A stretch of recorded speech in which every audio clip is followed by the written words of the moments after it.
Hello dear students, in this video I am going to explain the poem A Bronze Head written by W.B. Yeats in the memory of Maud Gonne. And now on your screen are you can see an image of Maud Gonne.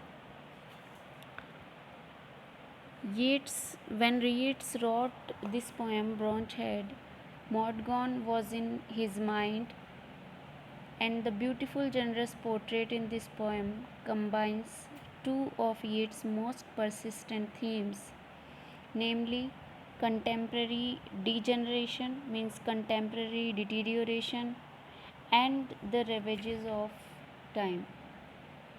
The scene of the first stanza is set in the Dublin Municipal Gallery, where a bronze painted plaster bust of Maud Gonne was on display.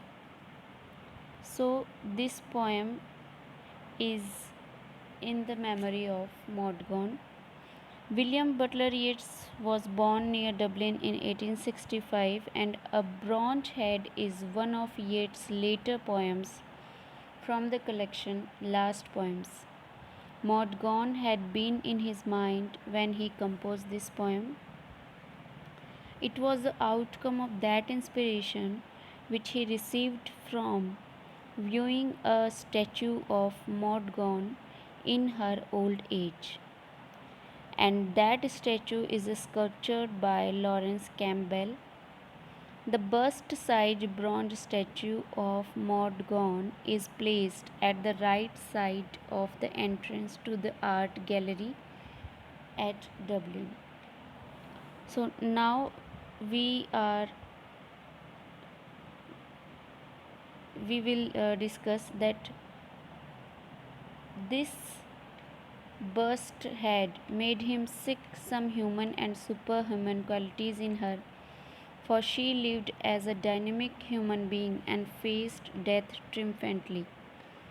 Now you can see the text of this poem, A Bronze Head, on your screen, and now I am going to explain the poem. The first stanza of this poem starts with these lines: Here at right of the entrance, this bronze head, human, superhuman, a bird's round eye, everything else withered and mummy dead. What great tomb hunter sweeps the distant sky? Something may linger there, though all else die, and finds there nothing to make its terror less hysterica patio of its own emptiness.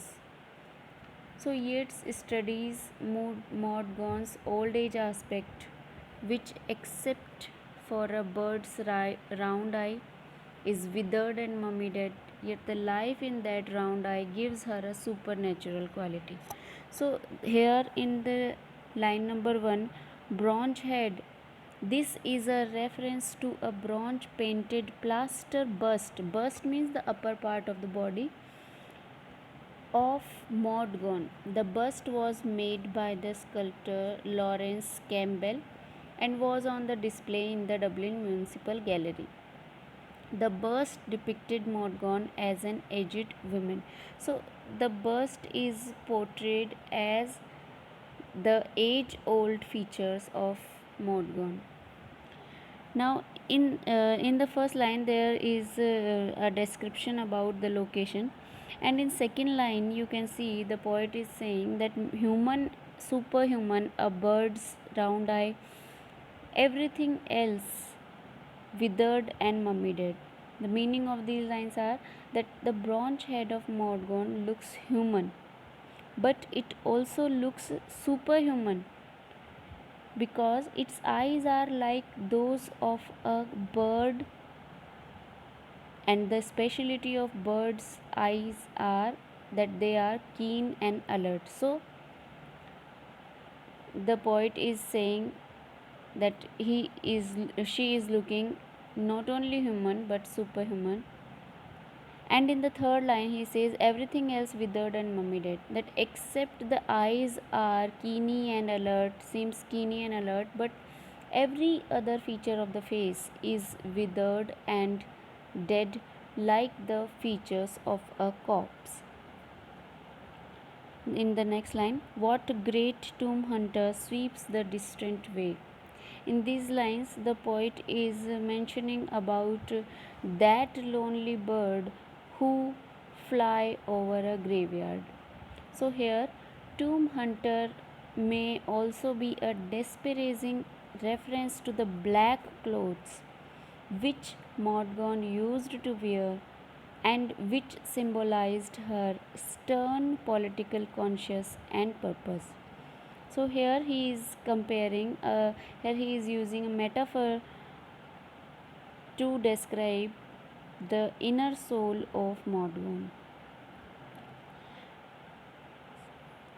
In the next line, something may linger there though all else die. This means that although the other features of the bronze head are like those of a dead body, there is some life left in the round eyes, and it is this life in the eyes which gives to the bust a superhuman or supernatural quality.